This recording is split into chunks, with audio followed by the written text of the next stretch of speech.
course, we mentioned the Carl Sandburg historic site, and a lot of folks may not know who Carl Sandburg is. He was a journalist, a writer, a poet, lots of things, and of course the historic site right across the street from the Flat Rock Playhouse. And we have the interim superintendent of the Carl Sandburg home, Jamie, with us. Thank you so much for being here. Thanks for having me. I guess I'm at your house, actually. Your house is across the street, yeah, so I'm the visitor.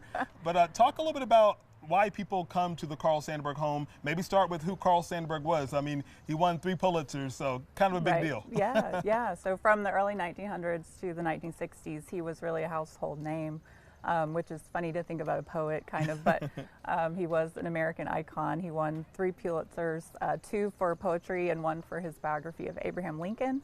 And then he was from the Midwest, was really a Midwesterner at heart, but moved here in 1945 to Flat Rock, mostly for his wife, Lillian, who had a milk goat herd, award-winning champion milk goats. So the property was perfect for the goats. The climate was milder and lots of nature and room to roam, and then also a quiet place for Carl Sandburg to write.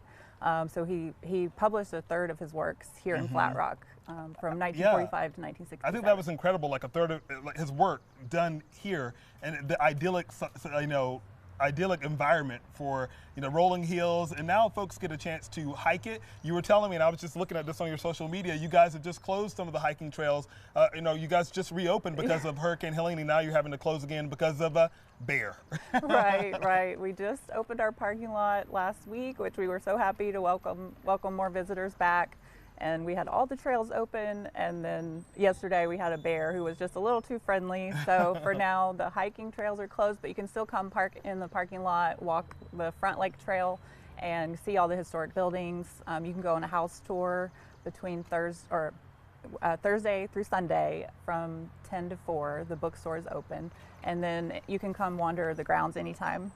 We're open sunset to sundown. And I've done it. It is an amazing hike. It's a beautiful area. You can see why a family would want to settle here and kind of make this, because I think originally over 200 acres, all acres, yes. still here. Yes, yeah, we've actually added some over the years, but in 1967, Mrs. Sandburg, after her husband died, immediately began talking to Stuart Udall, who was the Secretary of the Interior, about creating a National Historic Site.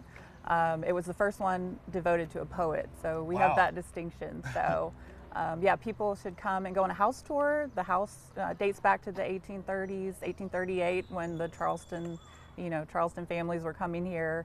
So the Sandburgs have lived there since 1945, so that's kind of what we have furnished it as, but it's just like stepping into his home, like he just went for a walk in the park.